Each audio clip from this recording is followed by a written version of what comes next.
All this overthinking, the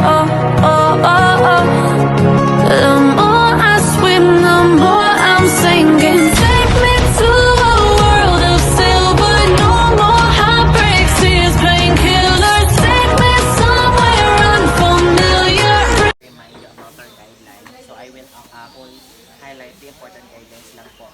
Number one po is we must minimize our voice and bawal na lang tawagin yung mga animals or birds kasi they will get aggressive po. And also with the Filipinos.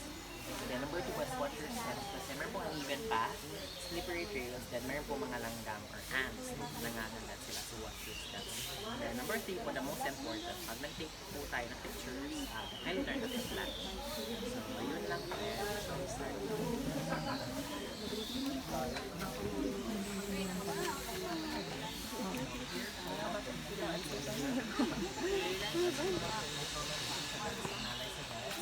Sila yung mga milo, isang and moral here.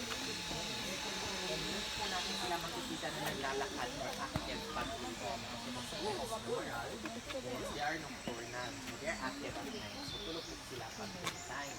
And they're one of the co-makers of coffee luwak. Coffee luwak is one of the Diyan most po na expensive enclosure, pero nocturnal po sila, so hindi naman makikita. Active lang sila sa gabi, pero sa bet po or yung maral is known sila sa... Yes po. Sila yung... Kumakain ng pati. Yes po. Sino? Kumakain na? Yung kumakain ng pati. Oo nga yun. Tapos nagpupo sila. Pag nagpupo sila, mas masarap na kape. Yes, so one of them is expensive.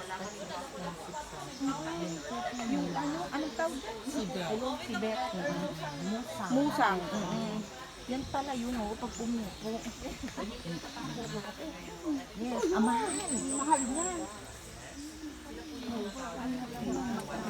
Isang shots nga lang daw. Oo. Ito nga mo may number yun. May number yung mga puno. Hindi, sa Starbucks nang wala. Ganyan daw po yun para ma-identify nila kung anong puno. Then, ito po nilalakaran po natin. It's called Wild Trail. Yung mga names po dito is mga donors dito sa center. The center po is a non-government organization. So, ano po tayo? If you donate 1,000 pesos po, pwede po malagay yung names niyo dito.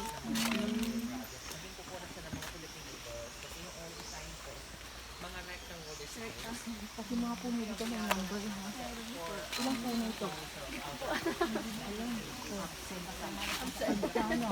Bago ka pa lang dito. Para nag-aan lang. Volunteer. Volunteer lang sila.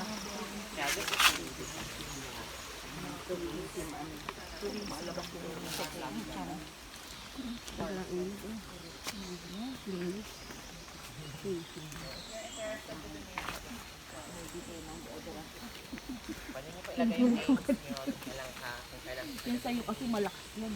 Malakas yan. Meron po kayong form na fill up.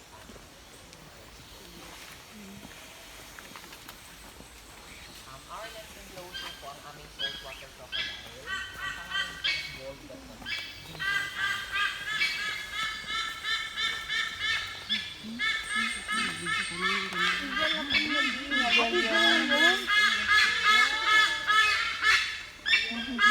Tinatawag ka na, alaw na.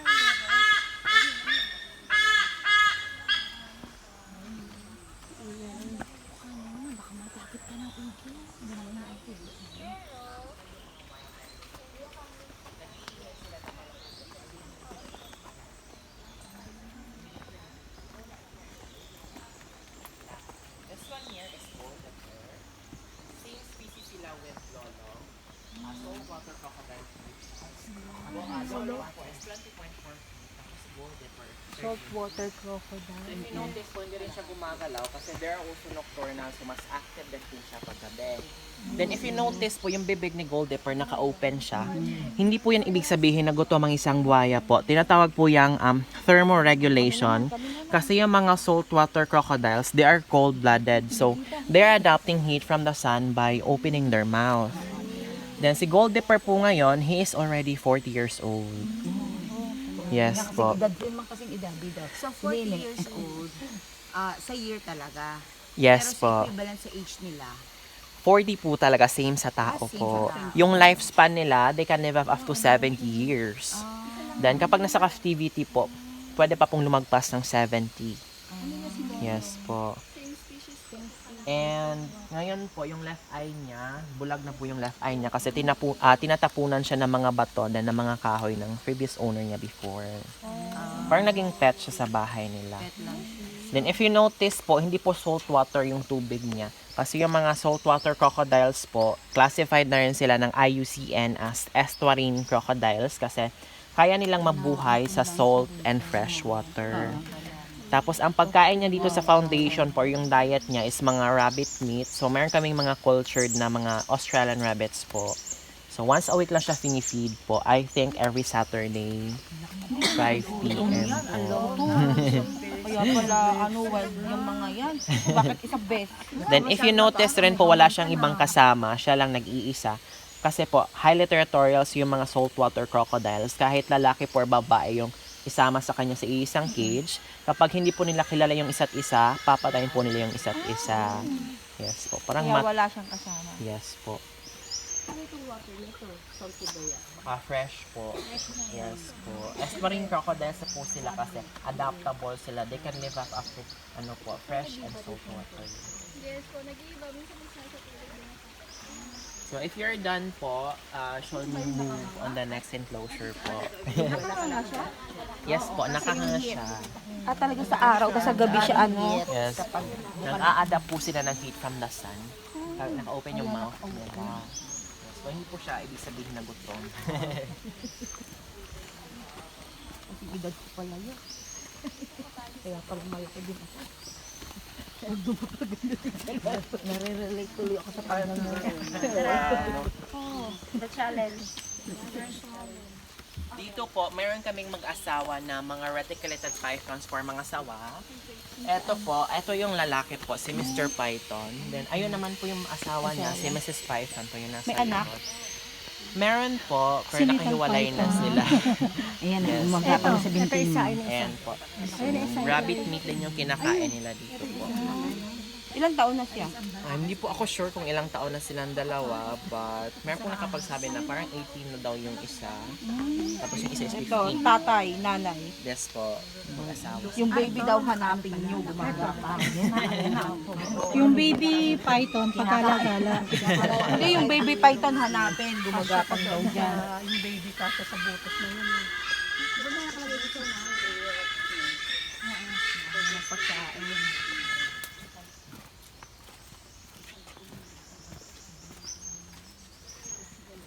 Dito po, meron kaming mga tinatawag na yellow-headed water monitor lizards. Sila yung mga halo or bayawak dito sa Pilipinas.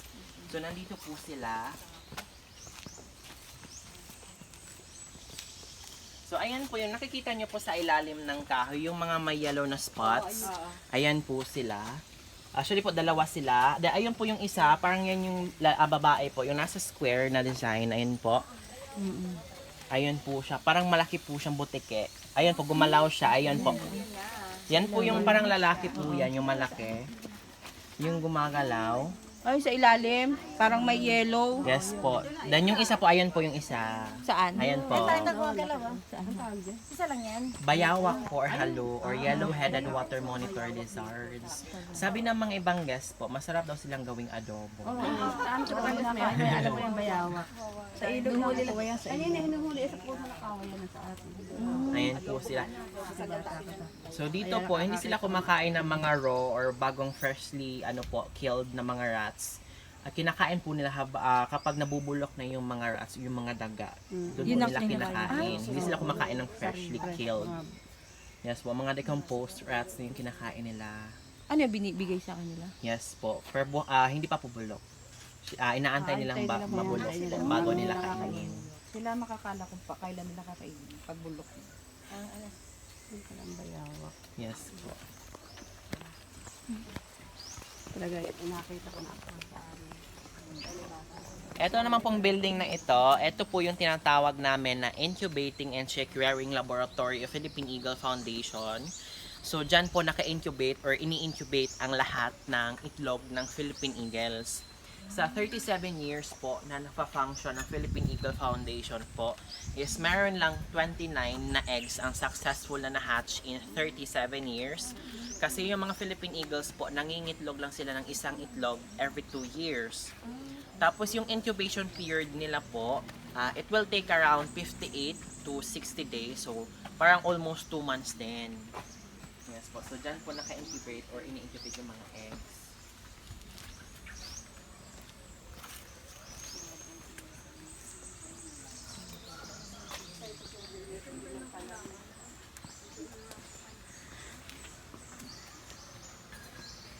Dito naman po yung old designs na mga wild trail projects po. Para talaga siyang lapida.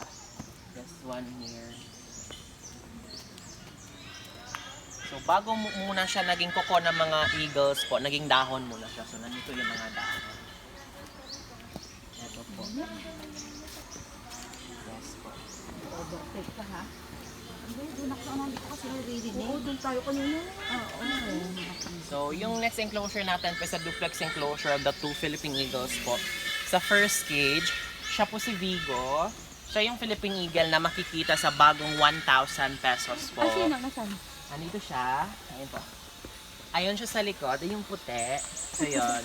Ayan po. Ayan po yung gumagalaw. Ayun, dalaw ba? Ayun. Ayun na nakita ko na. If meron po kayong 1,000 na bago, kagaya nito sa picture, pwede niyo pong hawakan dyan. Pwede kayo mag-selfie dito or picture with your 1,000. May 1,000 Yes yun po. Ayun, meron daw. Bigay na sa amin yan. Pwede niyo pong hawakan. Tapos picture kayo here po. Pwede pa picture. Ay, First steps po. Alona! So, pwede po. Baka iluma 1,000 yung bago. Ah, siya ba yun? Ah, siya ba yun? Ayan po. Ayun siya, siguro yun. Kung nasa natin po kami. Yun, nakainini. Ayun. Yun ang nakainini. Sa bago pala. Sige po. 1, 2, and 2. Isa pa po. Ito nga. Check niyo po. Check ko pa daw. Pwede na yan. Next po. 1, 2, and 3. Isa pa po. Pag-picture ko with Digo. Ayan po. Next po. Saan siya? Ayan. Kuhanan mo rin Alam mo niya yan. 1, 2, and... Ayun siya. Yun ang 1,000. Paano? Patay na si Binigno Aquino. Paano ka pipicturan ngayon kung 500 lang sa'yo? Kaya nga, ako din 500. Hindi kita pares tayo hindi ka pipicturan. Aquino natin yung si Chris Aquino. Hindi binibigay na lang na 500 lang. Sorry. Ayoko.